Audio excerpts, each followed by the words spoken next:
Welcome to the Geek Homeworld podcast. I am your host, Ed, aka the Savage Tech Man. We talk film, TV, and tech, all from a geek perspective. You can find us on X, Instagram, Facebook, and you can subscribe and follow on YouTube at Geek Homeworld. Don't forget to subscribe wherever you get your podcasts. Be a part of the Geek Homeworld. Hello, everyone, and welcome as we're getting set up here for another brand new episode of the Geek Homeworld podcast. I'm your host, Ed Ciucevich here, and thank you for joining us. A little bit of notification on this. Digital K-Man, thank you for showing up. Greetings. He's in the chat there. If you want to come on camera, you're welcome to. Let me know. K-Man, it's cool otherwise.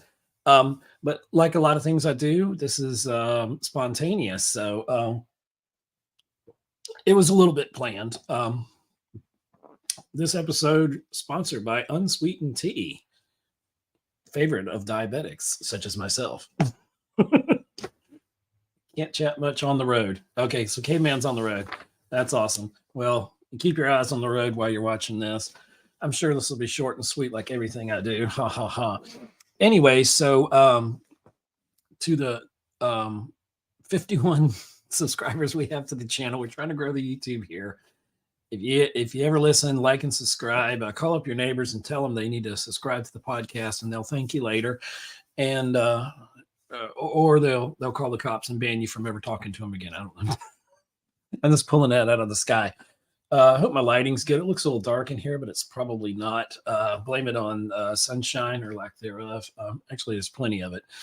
Anyway, so what am I here to talk about? Well, this is an episode, as you can see at the crawl at the bottom of the screen here. This is episode 168 of the Geek Homeworld podcast. This is our Oscars 2024 post show. You should check out our pre-show that we did just the Sunday or Saturday, whatever, day before the Oscars. And for the Oscars, this was it was good. My initial thoughts were we need a new host. I think Jimmy Kimmel's a little bland at this point. Nothing against Jimmy Kimmel. I just feel we need some new blood. John Mulaney was a standout. He did like I don't know if it's the governor's ball or whatever it is, like the pre-Oscars ceremonies or whatever, maybe where they hand out other Oscars. I'm not sure. But even his little Field of Dreams montage that he had on the show was significantly funnier than most things that Jimmy Kimmel did. Of course, classic where they're this time actually, because they started at 7 p.m. the telecast, and I missed like the first hour and a half. I literally came on right when he made that joke about people just tuning in. I forgot to record it, and I forgot that it came on an hour early. So I was watching other things, and by the time I got to the broadcast, I was late to the show, and I've caught up on some of the stuff I missed, including his terrible Robert Downey Jr. joke. I didn't think was relevant at all, especially on the biggest night of Robert Downey Jr.'s career in acting. And so I thought it was in poor taste. But anyway, so, I got late. I came late to the show to watch it. And I know a lot of people don't watch it. There are people still trashing it, say this Oscars was terrible. I don't know at the recording of this, what the ratings were, but I enjoyed it mainly because it wasn't so preachy. It wasn't so political. Yes, there were a couple of political speeches, which were appropriate and all that, and weren't an issue for me, and but nobody really tunes in to watch all the preachy diatribes that people go on. We want you to accept your war. We want heartfelt speeches. Probably the most heartfelt speech that did get cut off and also probably lost in translation a little bit was the team from Godzilla -1 that deservedly, we'll talk about that, beat I think it was Spider-Man Across the Spider-Verse, and it's kind of controversial, but it upset and won, and on the budget they had of only $12 million. I applaud them because Godzilla -1 was, I think, my number 2 movie of last year. It was that good. And I'm not really a major Godzilla fan, but we'll talk about that later in the episode here. And I welcome any of your anybody who joins in on the live stream. Like I said, it wasn't terribly planned ahead, maybe 15 minutes ahead.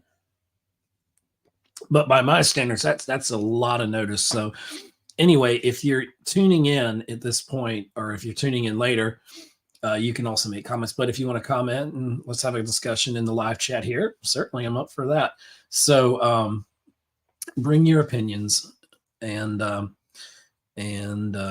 anyway, so Jimmy Kimmel as a host, I mean, I just felt like kind of by the numbers. But like I did say towards the end, when the ceremony did go a little bit, I don't know if it really, I don't know the actual length of it, but maybe because it started at 7 p.m. Eastern, it ended like before, it was like 10 something. I think when it was before 11 o'clock, definitely when it ended, at least Eastern time zone. So they had the live tweet from Trump, and I thought that was one of the best jokes of the night. And he's talking about Trump.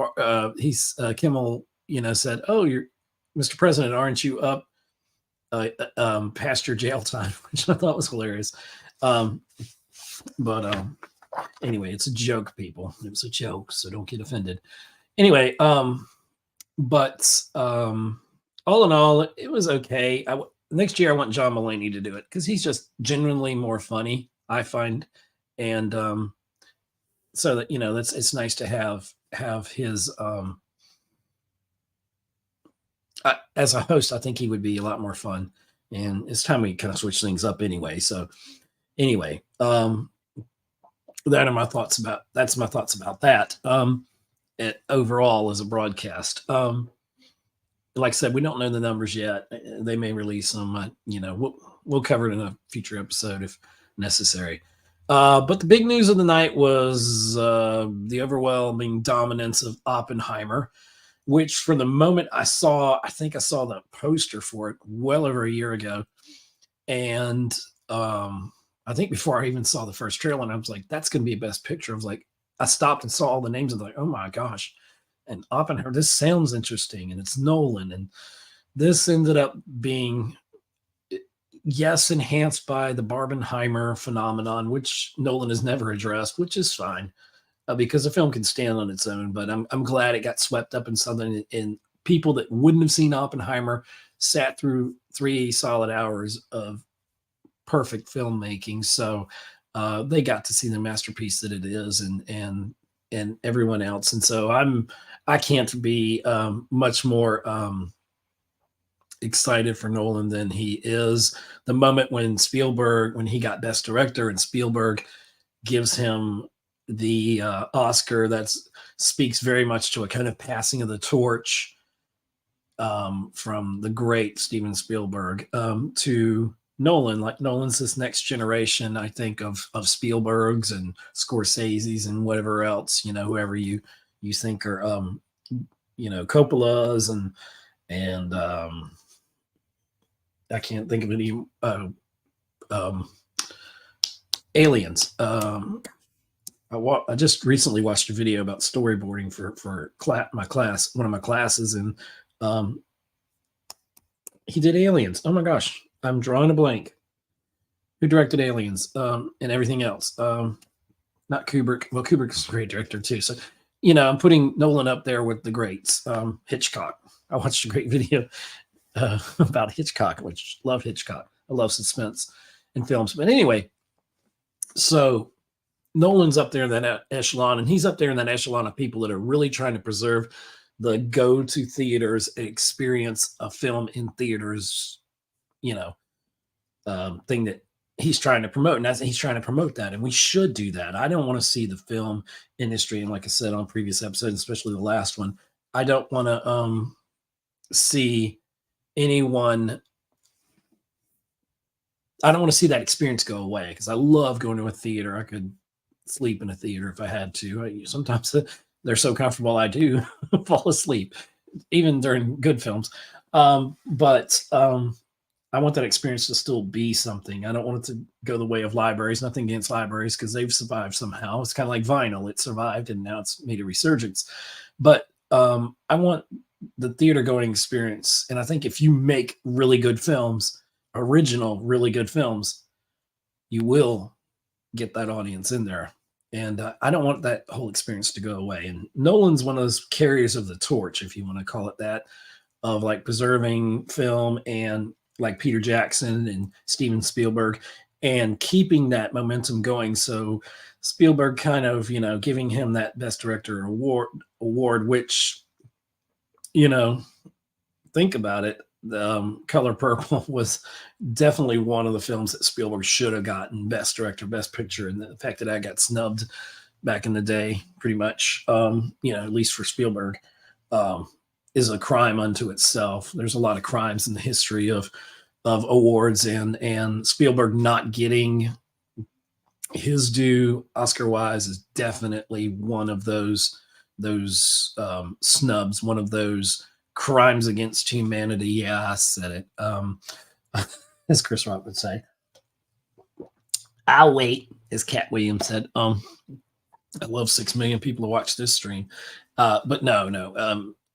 Crimes against humanity in the sense of, and I don't mean that in the literal sense, but I mean that in the figurative sense, that in the creative sense, that Spielberg, just like John Williams, and in conjunction most times with John Williams, has been the soundtrack of my entire life. So as long as I've been on this earth, almost 54 years, Spielberg and Williams are very important parts. So I always will hold Spielberg like Scorsese, even though I think his films are bloated and that he could, even though his editor can win awards, God bless her, she doesn't really get to edit much, and she could probably, if she had her way, she'd probably edit a lot more, I imagine. But as great as Scorsese's films are, they're very self-indulgent, and that he could really chop usually a good 20 to 30 minutes out of a film and, make it better. But he still has nothing to prove because Scorsese's made so many of the most important and enjoyable films, like Spielberg, and anyway, so back to Nolan, back to Oppenheimer, not to take anything from Nolan. I'll always be a fan of The Dark Knight. And, if I had to say Black Panther winning Oscars and then Dark Knight not winning Oscars, it was about the time that nobody really appreciated superhero films, and Nolan elevated the level of superhero films so much that DC changed their entire plan, which eventually they ran into the mud, and James Gunn supposedly is going to resurrect in a good positive way a new DC out of the DCEU, and that's another story for many episodes of the podcast that we've done before. So anyway, but we look at the art of filmmaking, and Nolan is someone that takes it to the next level from, his 70 millimeter cuts of his films, which are rare. And Dune Part 2 is doing so well at the box office, only a 40-something% drop off, maybe 43% in his second week, which is very good for something that opens as large as it did. We'd want the box office numbers better, but they're still respectable, like 367 million roughly to the recording of this on March 12th. That's only like a week or two into its release, and that's what we're seeing, international box office. And it opened with like 80 million, which is really good, topping the 40 million that Dune had day and date release that the director was highly upset about, and that was only a 40 million release box office wise, because people just sat home and watched the first Dune, which was an exceptional film, and Dune 2 somehow surpassed the original that he did. So we have such great directors out there and people making films, and Oppenheimer was just a masterpiece of filmmaking. It's more a thinking person's film. Yes, it has some of the action you'd expect, but like Dark Knight hit all the right notes, and it set a tone for superhero films, and beyond that, that you could make an intelligent superhero film. Maybe the days of superhero films seem like they're on the way out, and that's a possibility. we may never have the in-game kind of Infinity War in-game heights that we saw in 2018, 2019. Those days may be gone, you know, when a studio can pump out like $7 billion films in 1 year. You know, pandemic changed a lot of things of viewing habits, and it's a new generation coming up, and they want smaller films. Like one of the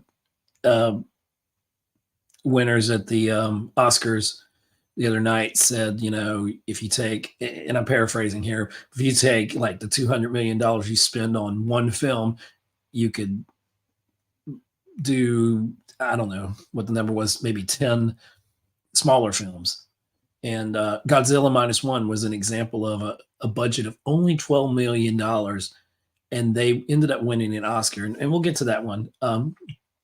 But yeah, that what they did with so little, and some people saying, oh, you know, is amazing. But some people are like, oh, well, they're probably non-union or whatever.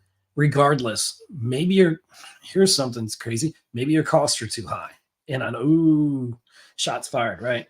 But it's not really that so much. I mean, I just think they did what I think 35 VFX artists with the $12 million budget, and only those many VFX artists for special effects. They did so much, so convincingly, so Oscar worthy that it surpassed what a 200, 300, $400 million with maybe a team of 200 VFX artists could do. So big Hollywood, big budget Hollywood, you need to look and you need to listen, and you need to look at these little smaller guys and gals in the industry that are what they're doing and what they're doing so well. And you know,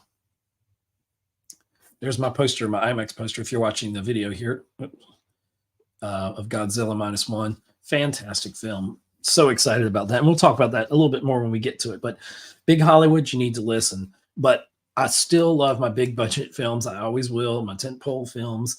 And Oppenheimer was one of them. And I don't know if I'd call it a tentpole film. It kind of became that.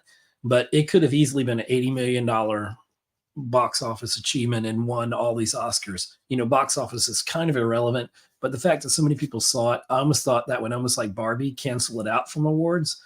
And, you know, Greta Gerwig has nothing to be ashamed about by not getting the nomination for director. And like the host of the Oscars said, and I forget his name now, that shows you how much I care for his hosting abilities. They're okay. I mean, they're just, you know, they're like a gallon of milk, you know, whatever. But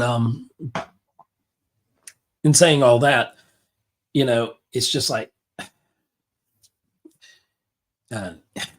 you get what I'm saying. I forgot. I kind of lost my train of thought there, but you know, Greta Gerwig. So with Greta Gerwig, what she's done, she had an amazing film. I enjoyed Barbie. Was it as Oscar worthy as it probably got nominated for? No, there were much better films than Barbie last year. But I see the significance and the importance of the film and the Barbenheimer phenomenon that was, you know, and it was fun.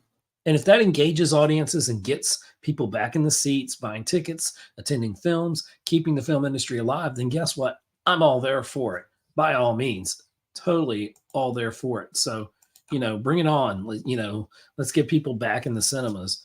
I wish we can make things more affordable so families that have, you know, kids can afford, you know, drinks, concessions, whatever, and the ticket prices, and, you know, and they can go and see a film and enjoy it. You know, and we have to look at the types of programmings that we do, and you know, what we put out there for people in the industry, for the customers, the, you know, people that are coming to watch your films, and keep giving them opportunities, keep giving them what they want to see, and then, you know, that can make all the difference in the world. So yeah, so Oppenheimer won, I think, 7 awards, including Best Picture, Best Director, and you know, and a lot more. Best Actor, Best Supporting Actor, What else? I'm looking at my notes here because yes, I have notes. Uh, I'm missing something. Best cinematography, yes, definitely. We also had, I'm missing something. Best film editing. Killers of the Flower Moon. It was nominated. Wasn't going to get that. Best original score, which looking at the category, I can see why. And I probably missed something else in here. But anyway, so among that, well deserved. And so anyway, yeah, Oppenheimer was kind of a shoo-in, and a lot of the wins that it got. It was up there with Return of the King, Lord of the Rings, Return of the King for the 13 nominations that it had. And I was hoping for Lord of the Rings, Return of the King kind of sweep, but it didn't happen. But other than like Return of the King, this is the highest grossing film box office wise, at least domestically, I guess, that got nominated and won Best Picture. So, it's still, adulation for Christopher Nolan and his entire team of hardworking people that deserve all the Oscars they can get. We also had Emma Stone's upset win over Lily Gladstone for Best Actress. Let's see, Lily Gladstone didn't play as prominent a role as Emma Stone did in her film, Poor Things. Lily Gladstone, of course, in Killers of the Flower Moon. Now, her performance was great, but I was watching Kristen Harloff's, before I jumped on here, take on it, and they were talking about, Scorsese shouldn't have kept her in the bed in all the scenes, should have had her more vital, but I don't know what they're talking about there, but, she wasn't as energetic or as into the role as Emma Stone was. Now, I have not seen Poor Things.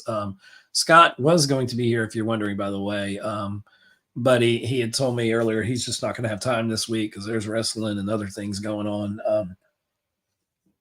and other things he's busy with. So I respect that. I respect people's time. So I figured I'd just jump on here, and I have to give my post show because it's a tradition. It's what we do, the pre-show and then the post for the Oscars every year. So wish he was here, but that happens sometimes with scheduling and stuff. Hard to get things in line. But in saying all that, Emma Stone winning, the film was about her character, and so she was central to it, and she was more dynamic from everything I've read and reviews and videos I've watched about it and stuff I've read. It's well deserved, and it's her second win, and so happy for her. Lily Gladstone can have a wonderful career ahead of her. The fact that she's the first Native American nominee for Best Actress is wonderful. It's fantastic. We need more. I love that diversity. I like it, and I want to see more of that. But I think that I enjoyed her performance. I didn't think Killers of the Flower Moon was a great film. I thought it was a good film.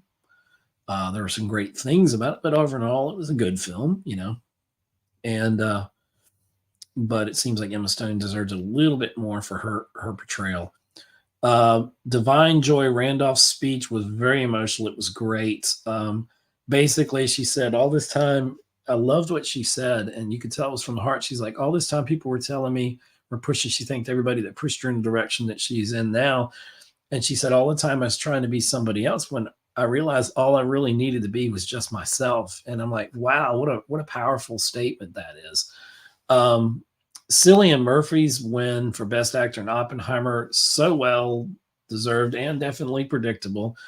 Just like Robert Downey Jr., they followed a lot of the things down the line through the awards season, pretty much swept through it. A lot of Oppenheimer-related stuff did, and rightfully so. It deserved all the accolades, still does deserve all of the accolades that film has gotten. I don't think you can give it enough accolades for how great it was, and definitely a career-defining film. So Arnold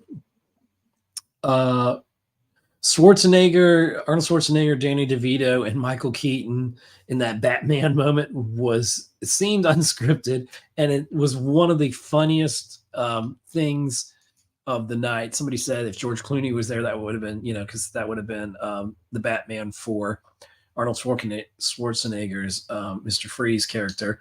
But I thought it was also a mini twins reunion. Whenever those two get together, we call it a twins reunion. Such a funny film. But that Batman moment with Michael Keaton, he's like, I'm watching you, kind of, it's, he's like, bring it. Or that's what he was doing, like he does in Batman. But for a lot of people, Keaton's the ultimate Batman. I can't disagree with you there. And it was really good to see that moment. I really enjoyed that. A lot of geeks like myself appreciated that more than anything else. And I hear myself clicking. Is that on my phone here? That's weird. Okay. So anyway, sorry, distracted. Kind of watching my live stream just on the monitor here. So yeah, fantastic moment. Really, it really was in there. Seeing that was a very fun moment. But the showstopper, do the performance but don't win the award. And I'm kind of happy the way it happened that it didn't win the award. It wasn't the best song, but it was a fun song. But Ryan Gosling throwing his everything into I'm Just Ken, that performance was fantastic. It really was. And so that was just really cool to see all those moments with that, how it was, the film and all that. So very interesting to see how much fun they had, and Slash showing up in the I'm Just Ken performance was fantastic. I loved everything about it. And the crowd was so into it. They had the words up there so you could sing along at one point. So even though that film didn't win from Barbie, it was definitely one of the highlights of the film, and definitely, if not a scene stealer. But Gosling just so into showing that was really cool. He put his all into it, and it just shows, when you really care about a film and you really care about your performance, and he kind of made that a viral moment. So, that's pretty awesome in that. So, but what else? So we had that going on, and what else? That was just a fun moment. So I know we're yip yapping here. Got no time limit on this, and but let's. Those were some of the highlights for me, and I may have missed some things in there. I tried to write down everything I could think of that I enjoyed about the I almost said performance, but yeah, I mean the whole show. And well, let's get into, and I'm just going to start at the big ones and just work my way down. This is how I generated my list here. So Best Picture, the nominees were American Fiction, Anatomy of a Fall, Barbie, The Holdovers, Killers of the Flower Moon, Maestro, Oppenheimer, Past Lives, Poor Things, and The Zone of Interest. I saw most of the films in there. American Fiction I missed, and it was supposed to come back to theaters, but in my town didn't, so I didn't get to see it. Still want to see it. Didn't see Anatomy of a Fall. It sounds very interesting. I've always loved that title. That sounds like an Oscar film, Anatomy of a Fall. It's a good play on words that I like there. Barbie, The Holdovers. I saw Barbie. I saw The Holdovers. Holdovers was very good. If Oppenheimer didn't win Best Picture, Holdovers would have been one that I probably would have personally pushed for. Killers of the Flower Moon, okay. If it got it, I wouldn't have been upset. But actually, I would have been, because anything less than Oppenheimer, I would have been disappointed. I don't know if upset's the word I'm looking for, but Oppenheimer was definitely one of the highlights for me. It was definitely one of the things that I was looking for. Sorry, I'm having a little problem with my monitor over here off screen. See if I can tighten that up a little bit. There we go. But yeah, I wanted Oppenheimer to win, from the moment I heard about the film, and then I saw the first trailer, and then the second trailer, I was like, oh my gosh, this is going to be epic. And it was, and it still is. And so anyway, we have Best Picture winner was Oppenheimer. Best Director, Justin Trier for Anatomy of a Fall, Martin Scorsese, Killers of the Flower Moon, Christopher Nolan for Oppenheimer, Yorgos Lanthimos for Poor Things, Jonathan Glazer for Zone of Interest. Once again, Oppenheimer getting Best Director, Nolan's first. I think he had 8 nominations. I'm not sure. Every one of his films pretty much should have been nominated if it wasn't, or he should have been nominated for Best Director. He is one of the best, and this definitely proves it. Finally, the Academy realizes it. But obviously, Best Director was Christopher Nolan for Oppenheimer, a win there, and very, very much so deserved. I could see that maybe this could be Scorsese getting towards the end of his career, and could he have gotten maybe in Oscars past, he might have gotten the not sympathy vote. Sympathy is not the right word, but maybe the popular vote. But everybody was on board with Oppenheimer, just how great it was, and Nolan deserves it. And I love that he can kind of call the shots now on some of his things. So that's some of his projects. That's great. More power to him. Best Actor Bradley Cooper from Maestro. Started watching Maestro, didn't think it was all that great, turned it off.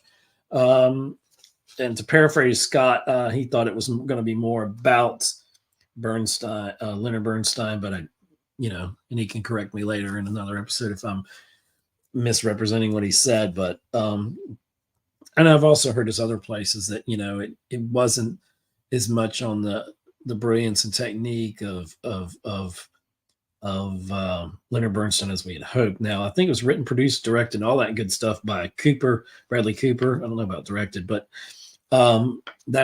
he's a guy who can do anything, it seems like, Bradley Cooper. So, good for him for being nominated for Best Actor for Maestro, but he didn't deserve Best Actor win for that, and he didn't get it. Coleman Domingo is a rising talent. He's very, very good. And he was in The Color Purple. I forgot that he was in Fear the Walking Dead back in the day. He's a great actor, and I would love to see him in some more stuff. So he got nominated for Best Actor for Rustin. Paul Giamatti, I really thought it was probably a career high for him. Had he won Best Actor, I thought there could have been some kind of sentimentality for him getting it for The Holdovers, and he really deserved it. I would not have had of course, I'm Team Oppenheimer here, so I had a little bit of problem. I would have had a little bit of problem with it, but I would have been terribly disappointed if he won, because it was a very good performance that he gave in The Holdovers. We had Jeffrey Wright in American Fiction, which I hear is very good. I like Jeffrey Wright. He's a good actor. I think he is the voice of the Watcher on the What If series for Marvel, which brilliantly cast. Great voice. He has a great, great voice for that, for the voiceover. Cillian Murphy won, of course, for Oppenheimer. So happy to see him get his credit. He's Irish-American or actor, and fantastic for him to represent that way. He is, a great actor. He's been in a lot of Nolan films, and I think he said when he heard that Nolan was doing a film, he's like, I'm there. And, who wouldn't be, right? I think that's kind of mirrored by Robert Downey Jr., when Nolan says I'm making a film, you're like, yes. And kind of riding the Roland train. That's one of Roland's, Christopher Nolan, the Nolan train, hashtag Nolan train. Cillian Murphy, definitely. Not Killian. Oh, it is Killian. Sorry, I'm saying Cillian Murphy. I always said it wrong because I look at it phonetically, but it's Cillian Murphy. So Killian. Sorry. It's Cillian Murphy for Oppenheimer. And he's been on that Nolan train, and it's done him well, and he's finally getting his due. So pretty awesome. We get Best Actress next, with the nominees were Annette Bening, Naiad, Lily Gladstone, Killers of the Flower Moon, Sandra Hüller for Anatomy of a Fall, Carey Mulligan for Maestro, and Emma Stone, Poor Things. Emma Stone had the upset here, the winner, and some people try to throw shade at Emma Stone for winning over Lily Gladstone, who still made history as being nominated for Best Actress, for the first Native American to be nominated for Best Actress. She would have been the first Native American actress to win Best Actress. Maybe in the future, but this time Emma Stone just owned that award, and it's not always about what's politically right or what's woke at the moment or whatever. It's about the performance And it comes down to that no matter who you are, where you're from, or what you did, as long as you love me. I had to do that for Backstreet Boys fans out there. But it's about the talent and it's about the role. And from my understanding, Emma Stone really enveloped her role. And so she well deserved the Best Actress. It was a bit of a surprise, a bit of a shock, but it's okay. It's okay, you know. Awards are more fun sometimes when it's not always the front runner. Like if Nolan he didn't get all 13 wins, but you know, that's a lot to ask to get 13, but you know, it happens. Best Actress. So we had Emma Stone winning for Poor Things, the winner of that. Best Supporting Actor, Robert Downey Jr. won for Oppenheimer. I'm team Oppenheimer. I'm team Robert Downey Jr. He's just so awesome. He seems like such a wonderful human being. He's overcome a lot. That's why the Jimmy Kimmel talking about the joke, you know, over drug addictions that Robert Downey Jr. had 30 years ago. And you know, this was the high point in his career, but not the highest. And he was referring to drugs. And Robert Downey Jr. is such a good sport, but I felt it was a distasteful joke. It was unfunny. It was unnecessary. Jimmy Kimmel. So, you know, didn't like you for that. And that was just, you know, dog water. It was trash, bro. Bro. Excuse me. Trying to be funny there. Saying, bro, dog water, bro. Anyway, but we had Sterling K. Brown, who's a great actor, American Fiction. Robert De Niro, Killers of the Flower Moon. We said these are the nominees for Best Supporting Actor. Robert Downey Jr. for Oppenheimer, Ryan Gosling for Barbie, Mark Ruffalo for Poor Things. So we have Ken versus Iron Man versus the Hulk, all in this Best Supporting Actor. So Marvel's got their stamp on some things, and Mattel as well in there. But Robert Downey Jr. winning for Oppenheimer's Best Supporting Actor, just a career-defining thing. He should have won for Chaplin like 30 years ago, but you know, I'm glad he finally won, and he did. His wasn't the greatest role, but it was he embodied that role, and it took me a moment first watching it to realize, oh my gosh, that's Robert Downey Jr. there, you know. So kudos to him. More awards for him, please, and let's let him get more roles beyond Tony Stark and Marvel films. You know, if they somehow bring him back from the dead some way as an AI or whatever they do, if they do it respectfully without, you know, with honoring, you know, his sacrifice. And I don't need to bring Tony Stark back. Just retire the character. You know, we're good. But if they find some ingenious way that doesn't mess up his, you know, sacrifice he made in Endgame, then I'm all for it to an extent. But you know, just do it respectfully and all that. So, Best Supporting Actress, Divine Joy Randolph winning for The Holdovers. She's pretty much swept all the way through, and well deservingly. You know, she really enjoyed it. America, it really deserved it. America Ferrera was nominated for Barbie. That was one of the high points, her little speech in there. And I enjoyed her. I enjoyed her since Superstore or whatever, you know, and probably before that. Jodie Foster, fantastic actress. She was nominated in Best Supporting Actress for Nyad. And part of me thought, oh, they might give it to her for her longevity in the career. And I think they said something about De Niro and her for Taxi Driver 30 or 40, maybe 50 years ago, that they were both nominated for that or something for their performances or in the film at least. And, you know, he won, of course, Best Actor for that. I think, I'm pretty sure. And anyway, so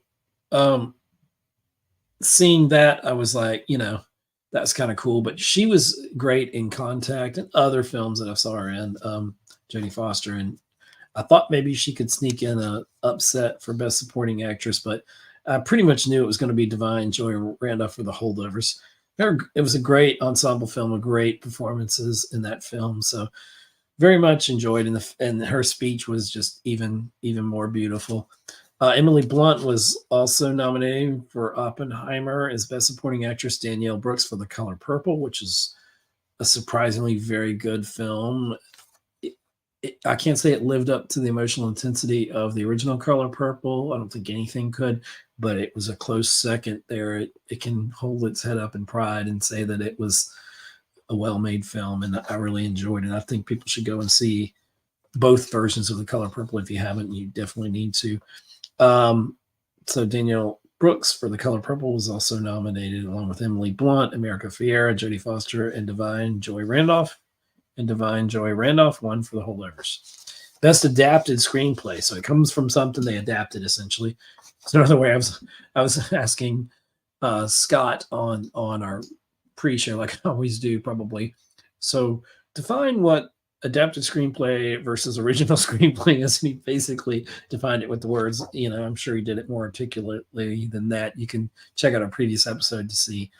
And but adapted screenplay, Barbie, I don't see how it's an adapted screenplay, but maybe it's adapted from an IP. I think that's how we figured it out. But the nominees were Barbie, Oppenheimer, Poor Things, and Zone of Interest, and also American Fiction. And this is where American Fiction, I don't know if this is a surprise as much. I hadn't heard that it was a surprise too much, but American Fiction is a winner for Best Adapted Screenplay. So there you go. Kudos for that film. It makes me want to see it even more and get caught up in some of my film watching. And maybe now that it's won, they'll put it out somewhere where I can actually see it, or on a streaming service that I can figure out where it's at. Then we had other things going on in there. So adapted screenplay, American Fiction was the winner there, with Barbie, Oppenheimer, Poor Things, and Zone of Interest as the other nominees. Best Original Screenplay, the winner was Anatomy of a Fall. And I have not seen that. It's been one of those ones that's on my list to see, but I didn't get to see it in theaters, and I didn't get to see it on streaming yet, but I definitely will be looking for it. The Holdovers was also nominated as Best Original Screenplay, along with Maestro, May, December, which is complete dog water trash. That was a horrible film. How it got Best Original Screenplay, I don't know. Terrible film.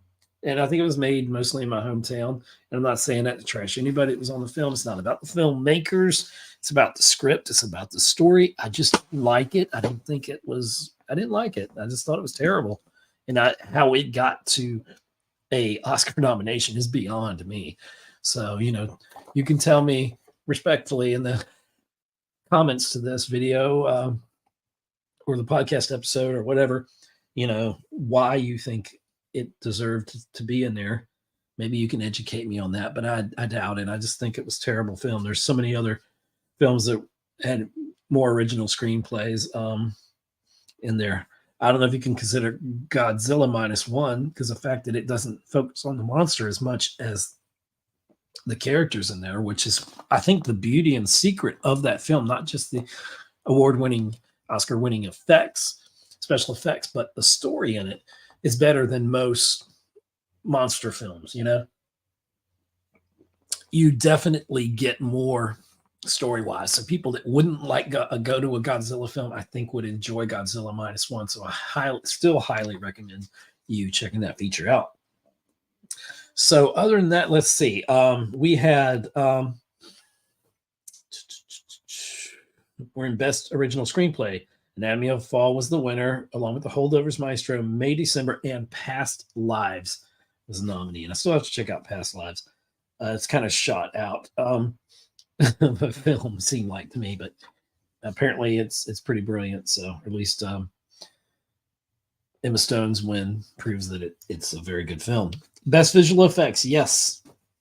And here's where this could have went a lot of different ways, and I still would have been happy. But these are the nominees: The Creator for Best Visual Effects, The Creator, Godzilla -1, Guardians of the Galaxy Volume 3, Guardians of the Galaxy Volume 3, Mission Impossible Dead Reckoning Part 1, which is now called Mission Impossible Dead Reckoning because they're dropping the Part 1, Part 2 thing.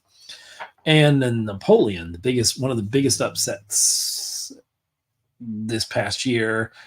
I thought it was going to be such a great film. It had the potential to be. And no, I've not seen it. I had many chances to see it. I just didn't want to see it because I heard so many from My friend had seen it, and I saw videos about it, that it really wasn't the film we were anticipating, and it could have been. It really could have been a phenomenal film, and it probably is still a good film. I'd still probably enjoy it. But Joaquin Phoenix, just the possibilities of what he could have done with that role, and it just went a different way. The whole tone of it was totally different than what we were expecting or hoping for, I suppose. And so I'm glad that visual effects, that it got a nomination there, but the fact it was only in visual effects kind of tells you the story was a little bit lacking. It wasn't what, maybe our expectations were subverted once again, without not to a good outcome, I suppose. But best visual effects, the first nominee, and this is The Creator, which is a crime that film is so underrated. Yeah, it's got its problems, but visually, it could have won best visual effects, and I would have been excited. But as I'm pointing to the poster back here, the IMAX poster of Godzilla -1, which is an awesome movie poster, by the way, it won best visual effects. And we talked about on the $12 million budget, which is unheard of in Hollywood. Basically, it's almost a low budget film at that point, compared to like 200, 300, $400 million films the big studios are spitting out. They did so much with so little in this film, and I'm glad they were rewarded for their efforts with an Oscar for best visual effects. Guardians of the Galaxy Volume 3, obviously, is an example right there. It beat Guardians 3, and Guardians 3 was a good film. Not a great film, but it was a good film. It's a good film to end at least that part of the trilogy on, right? But, whether it continues or not, it probably will, because it made money. But it was one of the few, if the only win Marvel had last year. So, very touching story. Went a little bit farther than I thought it would for a kid-friendly type of Marvel film, but it still was a good film. It had its flaws, but visually it's a good film, and as usual. Now, I was pleasantly surprised to see Mission Impossible: Dead Reckoning Part 1 in the nominations, but so glad, because we don't really think of the visuals that much. We think of, everything's almost realistic because Tom Cruise does all his own stunts. By the way, on a little aside here, a quick tangent, they talked about the stunts, and they keep congratulating the stunt people. We need an Oscar for stunts, and it needs to be called the Tom Cruise Stunt Award, and give him like the first award of it, give him the Lifetime Achievement for stunts, because he does his own stunts, and he's like in his early 60s, and he's still giving his best on every film. I know every actor and actress can't do that. That's fine, but he has made it a point of his career. We almost watch the films to see all the Mission Impossible films, especially to see what new level of stunt work he's going to do. And I'm sure his insurance companies, or whoever he can get to insure him, if he can, they're very nervous every time he goes out on one of these missions, new missions here. So just to see the all the things he's achieved in his career is just amazing. He's such a great artist, and I love watching his films.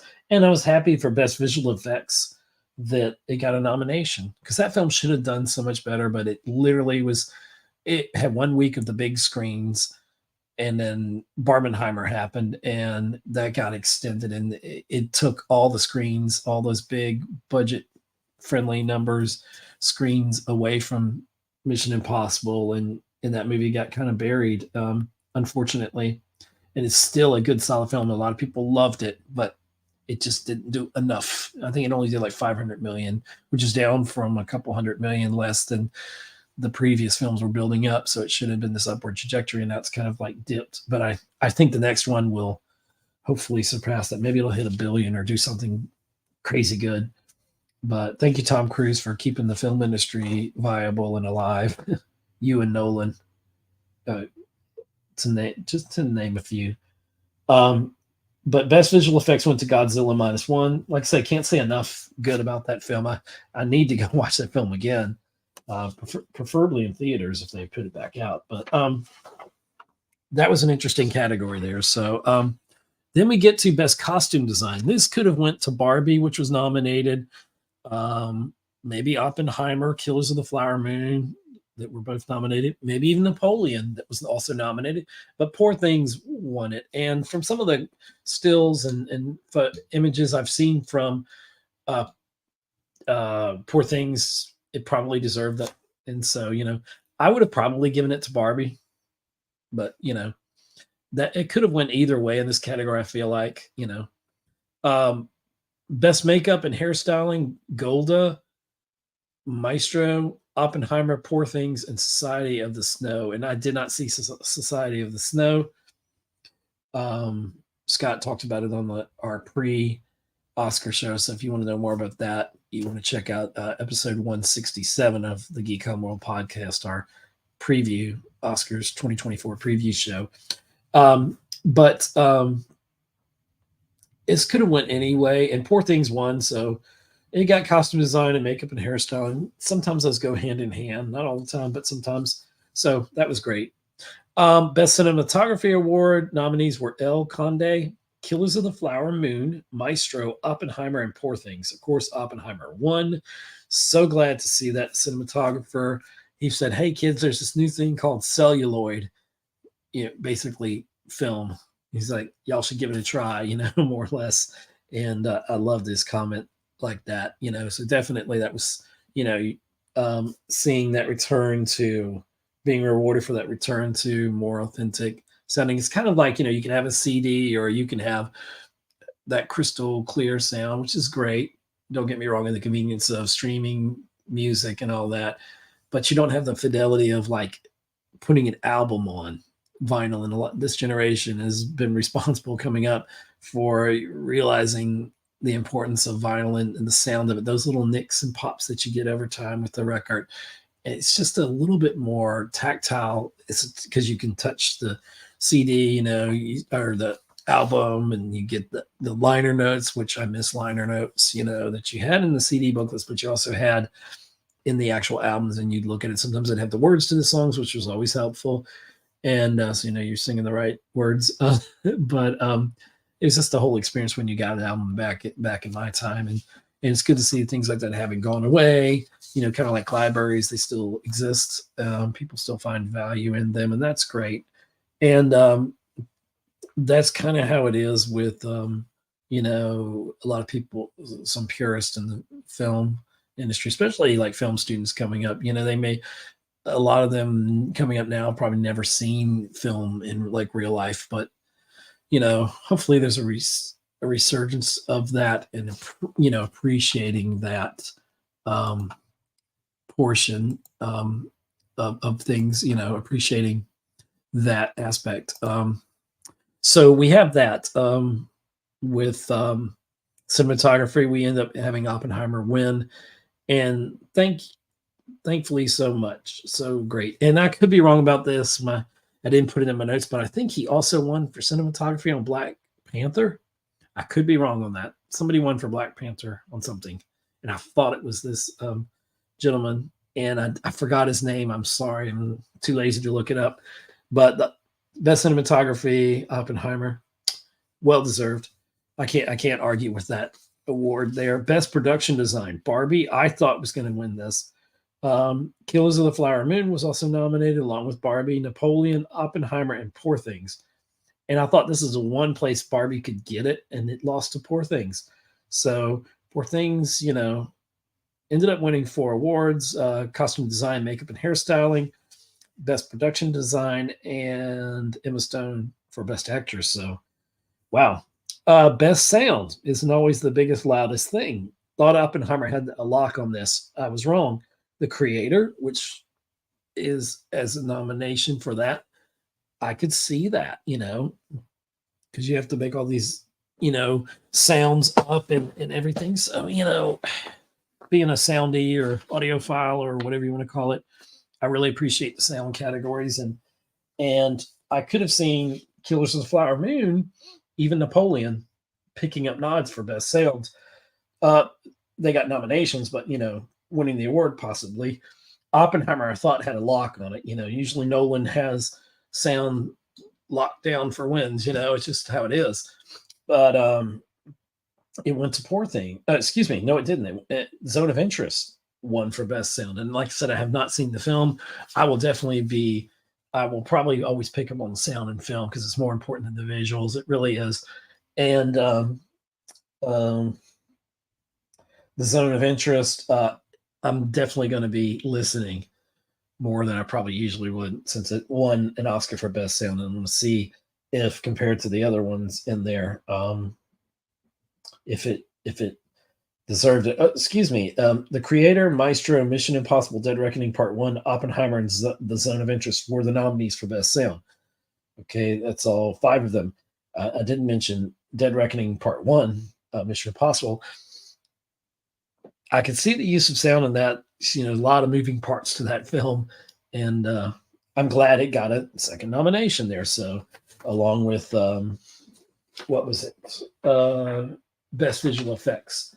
It didn't win in either best digital effects or best sound, but the fact that it got nominated, I think, is still a win. I'd still take it. Sometimes nominations just as good as winning. Especially when people don't think you'll get it. But Zone of Interest won best sound, so kudos to Zone of Interest for that one. Best film editing was, the nominees were Anatomy of a Fall, The Holdovers, Killers of the Flower Moon, Oppenheimer, and Poor Things, with Oppenheimer for film editing winning.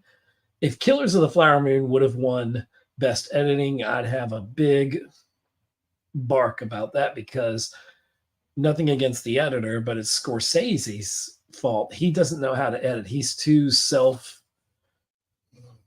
what's the word? When you build yourself up, I don't know what the word is. I mean, yes, he's a brilliant director. I can't take anything away from him, but the fact is, and I don't want to, but the fact is that he could use from a little bit better editing to some of his films, at least making them a little shorter, more digestible.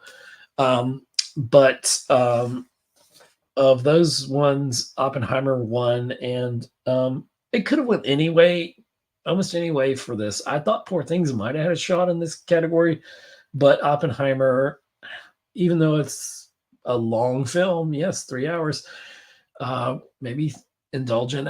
I don't feel like it was self-indulgent. I felt like it was more indulgent to the actual story, which is what you want to be. And so could have been shortened, yeah, probably in some parts, but still a masterpiece of a film and filmmaking. So I've got no problem with best film editing, Oscar going to Oppenheimer, which it did. So that works for me. Best original score, American Fiction was a nominee, as long as Indiana Jones and the Dial of Destiny, Killers of the Flower Moon, Oppenheimer, and Poor Things. This would have been a John Williams win, who's retired, and I hear he's coming out of retirement, but he's gotten, I don't know, was it 54 nominations? It's a crazy number, and won about half of those Oscars. I don't know, but he doesn't need an award to, like Scorsese, to prove how great he is, John Williams. So Indiana Jones and the Dial of Destiny was not a great film. It's probably goes down as one of the worst in the franchise. It probably shouldn't have been made. It was too woke. It was dragging Indiana Jones through the mud, his character, kind of. And, I enjoyed it.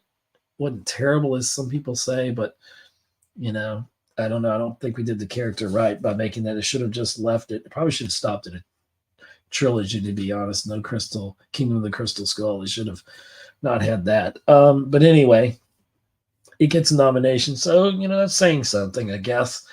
For Best Original Score, American Fiction is in there. That's really good. I'm not sure of the score on that film, but, have to definitely check that out. When I check it out, I'll be able to say more. But Oppenheimer won Best Original Score, so I can't argue with that. Everything about Oppenheimer is pretty much brilliant. Best Original Song. Now, a lot of people wanted I'm Just Ken from Barbie, and obviously probably the highlight of that entire night of the Oscars was Ryan Gosling doing the whole Barbie performance with Slash and the camera crew and everybody he had on there is so funny, and the dancers and Simu Lee or whatever, is that his name? He's in. I think I said his name wrong. Simu Lu. Forgive me on that. You have to correct me on that. but he showed up at the last minute to be on there with some of the other dancers, even though he had a small part in the film, and so he got to perform. That's pretty cool. But best original song, the nominees were "The Fire Inside," "Flaming Hot," "I'm Just Ken" from Barbie, "It Never Went Away," "American Symphony," "Was Zahai," "A Song for My People" from Killers of the Flower Moon. I'm sure I said that wrong. I apologize. I thought that was going to get it. I could see that, an indigenous song, blah, blah, blah. Felt like that could have gotten, representation vote there for winning it, but it didn't.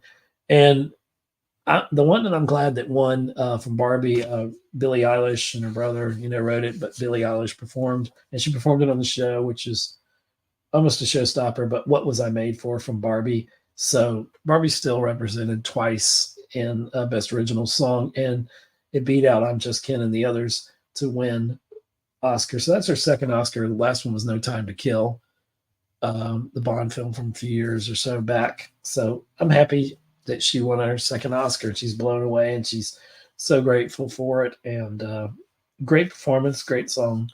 And so Best Original Song, "What Was I Made For" from Barbie by Billie Eilish. So congrats to Billie Eilish for that Oscar, her second one. Best Animated Short Film, "Letter to a Pig," 95 Senses, "Our Uniform," "Pachyderm," and "War Is Over," inspired by the music of John and Yoko, which was a winner. Now, there was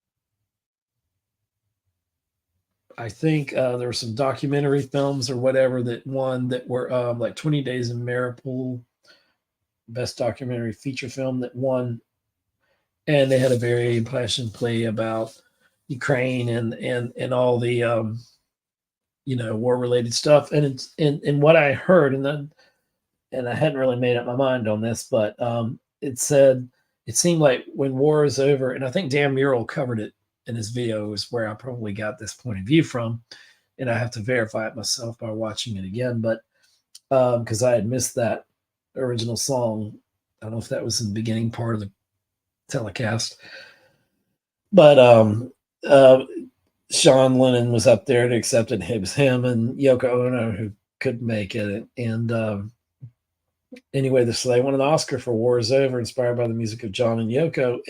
And while I'm sure that was a great, homage to that, it just seemed like they didn't talk anything about war, and you kind of expect that, especially when it's in your title of your film.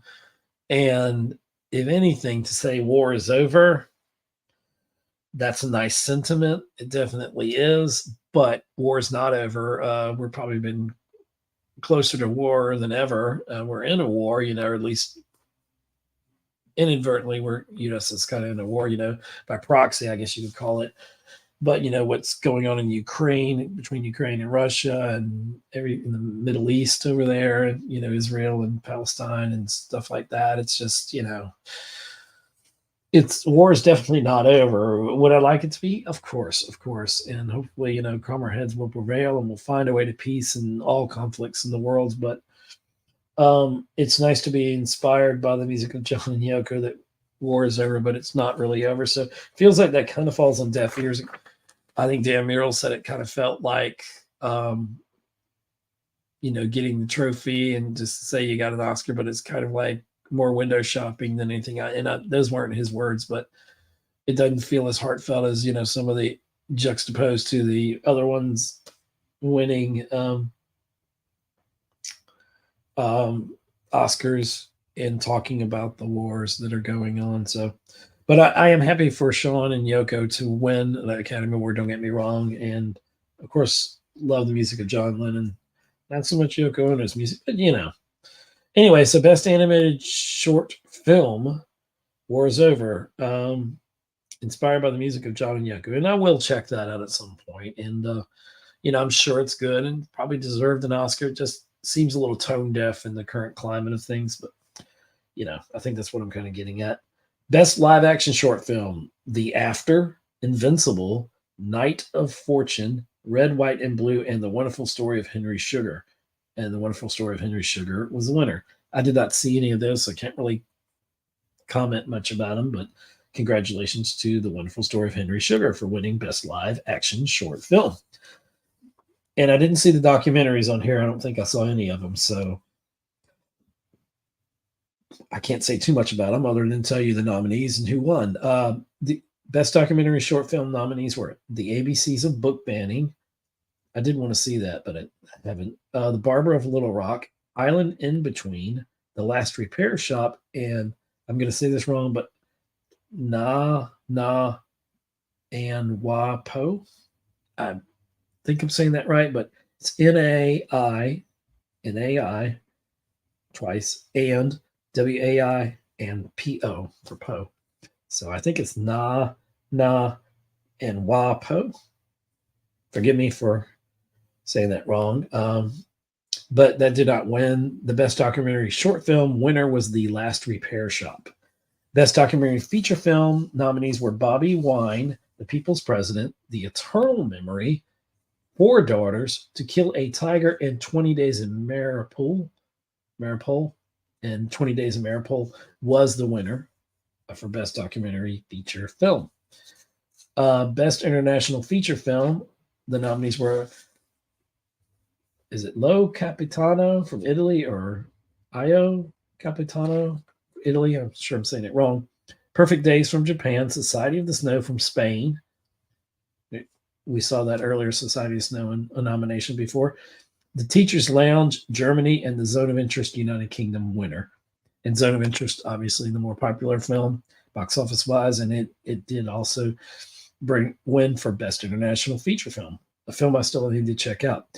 And our last award was Best Animated Feature Film, and this one, I think I saw a report. Okay, the nominees first were The Boy and the Heron, Elemental, Nimona, Robot Dreams, which I think I saw a trailer for. It looks very interesting, and Spider-Man Across the Spider-Verse. Now, everyone was assuming Spider-Man Across the Spider-Verse was a shoo-in for this, and a bit of a shock. And I read the headline, didn't watch the video, that I thought the actor, maybe the voice actor, or an actor in Spider-Man Across the Spider-Verse, called it racist or whatever. Now, I could be wrong on that. Don't quote me on that. But saying that, it's a shame that Boy and the Heron won. And now, even though I did not see Boy and the Heron, I did see Spider-Man Across the Spider-Verse. That's the only one I've seen in this list of nominees for Best Animated Feature Film. The Boy and the Heron did win, and I'm saying it wrong, Mitsuzaki, the famous one. He won for Boy and the Heron, but he also won for, it wasn't Wandering Spirit, Spirited Away, I think. But he did a lot of great animes, and this is probably his last film. And I still heard, because I know Scott watched it, and he said it was a beautiful film. He was happy that it won, even though Spider-Man Across the Spider-Verse was very, very good by his mission, by mine. He didn't like the ending, and I understand that. We talked about it on a previous episode. If you check out our previous episodes, and you find out what we're talking about in there. But anyway, so you have Spider-Man Across the Spider-Verse getting upset by The Boy and the Heron, with Boy and the Heron winning Best Animated Feature Film. I don't see race as any kind of issue or any other reasons why, other than I think The Boy and the Heron was probably a more intelligent film and I know it was, from what I understand, it was hand animated. So that probably takes a little bit more effort than computer generated stuff, not to take away from the wonderful things they did with Spider-Man Across the Spider-Verse. I thought it was a near perfect film. I probably enjoyed the original a little bit better, but this one just went all out with all that multiverse of Spider-Men and women and things that were Spider-Man, the mantle of Spider-Man.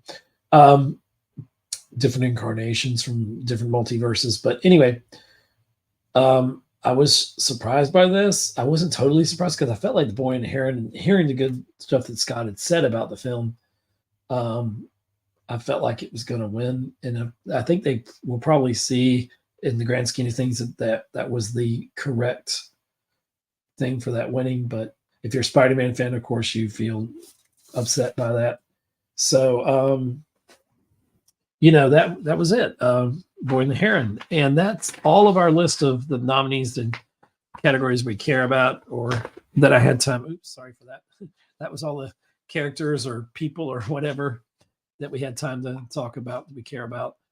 And so what are your thoughts? Please leave your comments on the podcast. Hopefully you enjoyed this episode. Hopefully you've watched this live stream. A little over an hour at this point. So I'm about to bring this to a close, but I want to thank everybody who listens, who really responded very positively to our pre-show. And I wish Scott was here for the post-show, but I had to get this post-show why it's still relevant, because honestly, once the Oscars comes and goes, people don't really care about it. You don't really hear anything until it's Oscar season again. So, I just wanted to get this out there while it's still kind of relevant to people, and also as a time capsule, because it's kind of a thing that we do here on the podcast. One of the things we enjoy, and I really get joy of doing it with Scott. Like I said, I wish we were able to work our schedules out, but I wanted to make sure for you listeners out there and myself as well that we get this episode done. I am extremely busy. I've got to get back to my homework. So extremely busy with college work now and becoming a graphic artist and succeeding at that and getting better every day, honing my craft. So it's hard to put out as much content as I would prefer, but I'm going to do my best. And I want to do more live streams. I seem to enjoy the live streams a little bit better. They're actually with StreamYard, and this is not a plug for StreamYard. Nobody's sponsoring this video, but I really do enjoy StreamYard, the ease and use of it. And so in saying that, it's always good to be able to get on StreamYard and just kind of, get this out there. And I need to start planning these live streams out, but I do a lot of things impulsively, or when I can find the time between taking care of a almost 1-year-old puppy, and having a life and everything else, and and family and different things, and all the things that come up, and homework and school and everything else under the sun. So trying to find time to fit a episode into my schedule is difficult, but I'm happy to do it when I can, and I want to do more of it. Please let us know in the comments what you thought about this episode. If you have any comments, keep them respectful, and respect us, we'll respect you. Hey, that's what we do. But thank y'all for listening and interacting with us. Follow us on Instagram, Geek Homeworld. We're on X, formerly known as Twitter, Geek Homeworld. I'm also on there as Savage Tech Man. That's my Xbox gamer tag. I don't get the game as much as I want to, but when Grand Theft Auto 6 comes out, I will find a way because that's one of my favorite games. I do a lot of Command and Conquer, which I can't do it online, but I may do some live streams here. We're on Facebook at Geek Homeworld, so go over there, like that page. That's usually where I put updates and stuff. You'll see some stuff on X, but I don't do much social media anymore. I know I need to. It's just I don't have the time. But thank you for joining us. Thank you for being here, being part of the Geek Homeworld. And I'm going to I've got to figure my outro out, because I realize my intro is just my intro, and I don't have an outro for the video. It's going to say, it's not going to have the same one. When I do podcasts, you'll notice, if you're a keen listener, you'll notice that I have usually a bit better sound than this, because I've only got, this is the free version, because you can see the StreamYard emblem up there in the corner of the video there. But this only goes out at 720p. So if you're wondering why the resolution is a little bit lower, you have to pay for 1080p. And well, so that's what it is. But so forgive me on the sound if the sound isn't great. It's just because I'm using the free version of a great thing. If you're trying to live stream, I would recommend StreamYard. I've got an OBS configuration that I hadn't. This is some of the technical behind the scenes stuff, because I love stuff like that. But eventually I'm going to work out that. So maybe I'll run it through OBS, and maybe they won't always be live streams. But for me, it's just easier to pop on the live stream using StreamYard, and that uploads it to YouTube, and then I can go in there and finagle finesse the video with all the keywords and stuff, and all you have to do for the algorithm. But if you're listening, thank you for listening. We're September of this year, 2024, will be 10 years I've been doing the podcast here. with different people that have helped me out along the way. I'm always looking for really cool, geeky type people that can hold their own against me, not against me, but with me, who want to come on the podcast, be a guest remotely or otherwise. Most times it's remote. That people that want to come on the podcast and talk about a lot of things. So Digital Caveman, who has Digital Caveman Presents, you should check him out on Instagram and on YouTube, his YouTube channel. He's really trying to grow it there, and he's done a fantastic job. So proud of him. We've been podcasting since 2008. Give him some love. Go over there, check out his channel, Digital Caveman. That's Digital Caveman with 2 N's on the end there. Digital Caveman Presents is his channel. It's called Digital Caveman Presents. And he does a lot of unboxings. He does a video every day. I think last year he went 51 out of 52 weeks, every single day, putting out videos, and he's grown exponentially. Definitely an inspiration. I got him into YouTube, and he has ran with it. And through a lot of hard grit and determination and hard work that he puts into his channel. So I know he appreciates every follower, every listener, and check him out. Thank him for joining us in the comment section of the live stream. He was on the road, so he just popped in here, and we appreciate that. I always appreciate him.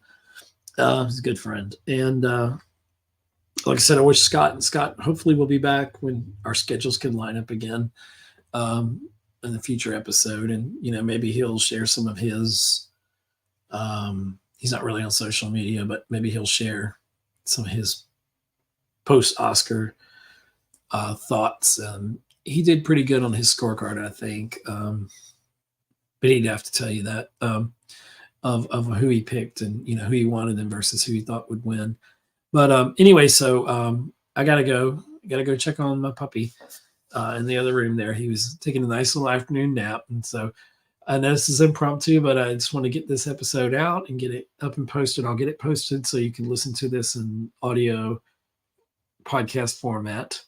But check us out, Geek Homeworld. I think it's 20. What is the I need to look and see what our name of it's at Geek Homeworld 4248. That's because I've only got 51 subs at the time of this, March 12th, 2024. So trying to grow subs on the channel. And so that would be fantastic if I could. But if you get it, oops, sorry about that. So if you get a chance, go to Geek Homeworld. That's kind of what we look like.